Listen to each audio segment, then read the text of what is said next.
Dans la vidéo du jour, on va essayer de regarder si les cycles crypto sont vraiment différents. Est-ce qu'ils vont toujours être rythmés par le halving sur un cycle de 4 ans ou est-ce qu'on va partir sur un super cycle un peu comme sur le S&P 500?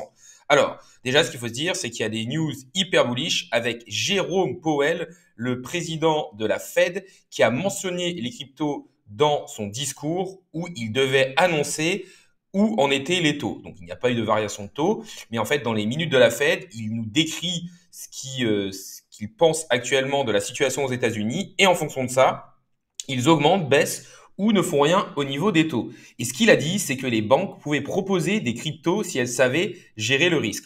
Donc ça, pour moi, c'est un message directement à l'administration Trump qui lui demande tout simplement une réglementation claire pour que les crypto-monnaies soient réglementées et que le risque soit géré du coup par les institutions financières et les banques. Et ça, c'est hyper bullish parce que si les banques commencent à proposer des cryptos, là, on va avoir des personnes commissionnées qui vont en proposer à des retail. Ça risque de faire entrer encore plus de monde et vraiment, aura une adoption massive. Une autre chose qui a un petit peu changé, c'est qu'on a beaucoup plus de crypto-monnaies. Vous avez dû voir passer ce graphique sur Twitter qui a fait beaucoup de bruit. C'est l'évolution du nombre de cryptos. Et c'est vrai qu'on avait moins de 3000 cryptos en 2017-2018 et moins de 500 cryptos en 2013-2014. Là, on est actuellement à quasiment 40 millions de cryptos avec l'explosion des meme coins où il y en a créé des milliers, voire des millions tous les jours et l'explosion des agents IA. C'est deux nouvelles narratives qui font tout exploser.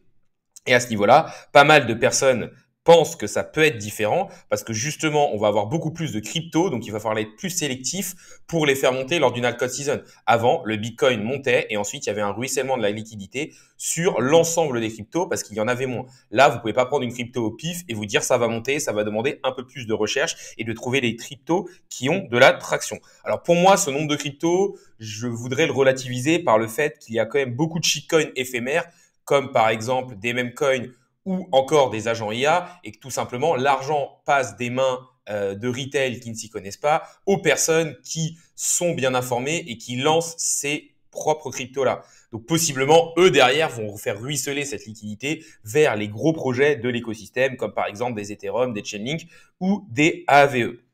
L'autre chose qui change un peu, c'est qu'on a l'arrivée des ETF. Alors on a déjà des ETF spot, Bitcoin et Ethereum, et on pourrait avoir l'arrivée d'autres crypto-monnaies, comme vous le voyez là, comme par exemple Solana, Litecoin, Hashbar, XRP, où on devrait avoir des résultats dans le courant de l'année 2025. Et en fait, cette évolution des ETF, pour pas mal de personnes, on va dire qu'elle bloque aussi ce ruissellement de la liquidité parce que forcément, les personnes qui achètent des ETF vont acheter des parts d'ETF et derrière, on va dire que c'est compliqué d'aller sur d'autres crypto-monnaies parce qu'ils vont devoir vendre leurs parts d'ETF, payer l'impôt sur la plus-value s'il y a une plus-value, s'inscrire sur un échangeur centralisé, envoyer des fonds dessus et acheter des cryptos. Donc on va dire que c'est pas la chose la plus facile et la plus enfin c'est pas une chose qu'ils vont faire directement. Après pour moi il faut nuancer cela parce que par le fait que les ETF pour l'instant n'ont pas une part énorme des crypto-monnaies.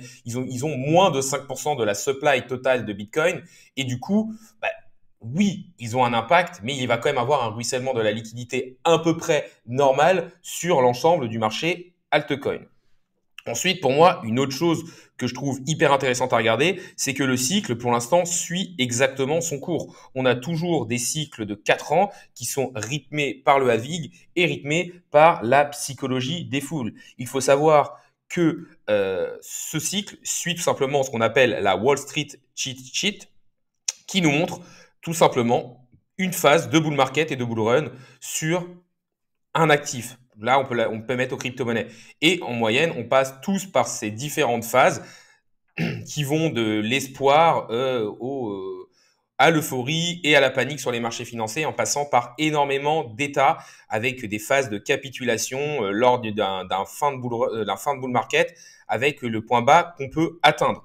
Donc des cycles qui pour l'instant sont rythmés par la psychologie humaine et du coup ça faut se dire que ça ne va pas changer. Et en plus, le marché, c'est un peu le reflet de ce que pensent les personnes. C'est-à-dire que beaucoup de personnes se disent, le marché des crypto-monnaies, c'est petit, c'est volatile, je vais devenir riche vite. Du coup, on va dire qu'on essaie des unités de temps beaucoup plus courtes que le marché américain. On se dit, c'est relié au marché, enfin, au marché réel américain, il y a le PIB américain derrière, la puissance américaine, et du coup, les personnes ont tendance à simplifier ça et se dire, du coup, on est sur un super cycle, sur des unités de temps beaucoup plus longues. C'est vrai le marché a tendance aussi à s'adapter à la psychologie humaine et à ce que l'on en pense, même si c'est pas si facile que ça de gagner. Une autre chose à regarder, c'est que le marché s'est comporté exactement comme on le pensait. C'est-à-dire une période d'accumulation, on explose. Quand on arrive vers l'ATH, une grosse zone de travail où on latéralise. Et là, il y a beaucoup de personnes qui, pendant 6 à 8 mois, étaient littéralement déprimées sur les marchés. Ensuite, on réexplose. Et après, les chiffres ronds sont des chiffres où on travaille énormément. Donc là, on est en train de travailler les 100 000 $. Pour l'instant, ça se passe exactement comme on pouvait le prévoir pour des personnes qui ont un peu d'expérience sur les marchés financiers. Alors, quand je parle d'explosion, il faut se dire qu'on a une exception au niveau des altcoins qui, pour l'instant, n'ont pas très bien marché. Pour ça, on peut voir l'évolution de la Bitcoin dominance.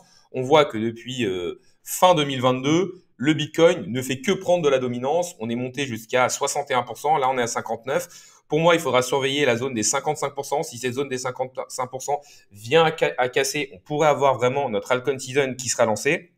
Alors, il faut se dire que les cycles marquent toujours de la même manière. C'est-à-dire que les altcoins, les autres crypto-monnaies que le Bitcoin, ont tendance à pumper et à faire leur plus grosse performance à la fin du cycle. Et pour l'instant, la fin du cycle, si on suit encore cette cyclicité de 4 ans, devrait être vers octobre 2025. Donc, on a encore, entre guillemets, le temps pour avoir notre fameuse altcoin season. Le plus souvent, c'est le Bitcoin qui surperforme les autres cryptos. Et on va dire, pour moi, il y a juste des exceptions à la règle avec des narratifs à la mode qui sont sortis. En 2021, on avait la DeFi et les métaverses qui ont explosé tout. Et là, on est plus sur les mêmes coins et les agents IA. Donc pour moi, il faut du coup surveiller la Bitcoin dominance parce que là, on voit qu'on était passé de 73% à 40% sur le dernier cycle. Là, vraiment, on avait réussi à trouver Enfin, ça, c'est souvent à ce moment-là où ça commence à beaucoup baisser qu'on peut justement aller chercher des gains énormes sur les crypto-monnaies. Une autre chose que beaucoup trouvent différente, c'est que tout simplement, l'arrivée des ETF fait aussi venir de plus en plus d'institutionnels.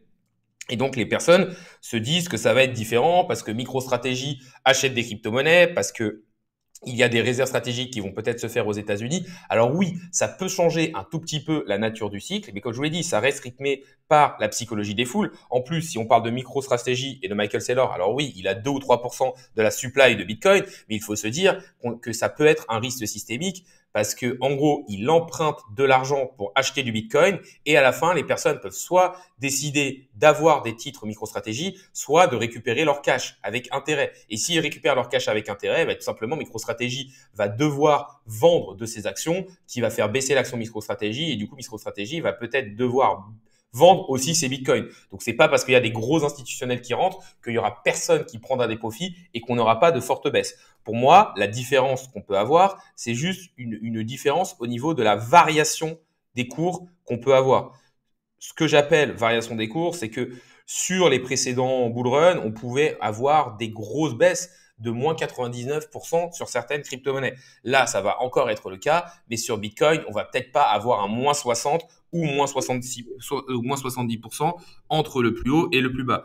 Le précédent bull run, on était quand même descendu jusqu'à quasiment moins 75%. Cette fois-là, peut-être qu'on aura juste du moins 50%, mais ça, c'est pas forcément dû à un changement du marché des crypto-monnaies, c'est juste que la capitalisation globale des cryptos et surtout du Bitcoin étant plus élevée, forcément, on arrive sur quelque chose de moins volatile. Mais je pense qu'on gardera encore de la volatilité et que pour l'instant, sauf vraiment des éléments qui nous montrent le contraire, on va rester sur ce cycle de 4 ans qui, pour moi, sera plus réellement rythmé par le halving parce qu'il n'a pas de réel impact, hormis un impact psychologique, mais plus par la psychologie des foules. Et cette année, on en a eu la preuve, c'est-à-dire que le halving n'a rien fait. Pour la première fois, on a même fait un ATH avant le halving. Tout le monde s'est dit, ça va être un cycle différent.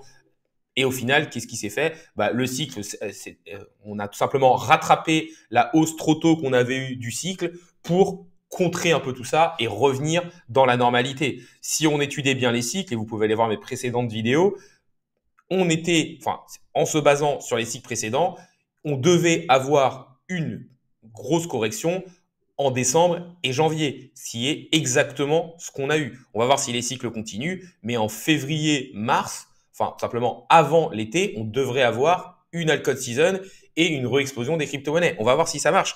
Mais en tout cas, ce que j'ai à vous dire, c'est que pour moi, oui, le cycle va un peu différer dans le sens où il va falloir être un peu plus sélectif sur ces crypto-monnaies. Forcément, si vous prenez une crypto-monnaie au pif sur 38 millions et qu'en plus c'est un même coin qui est à zéro, vous n'exploserez pas. Mais si vous restez sur des leaders narratifs et que vous êtes assez solide dans vos réflexions, il ne devrait pas avoir de soucis.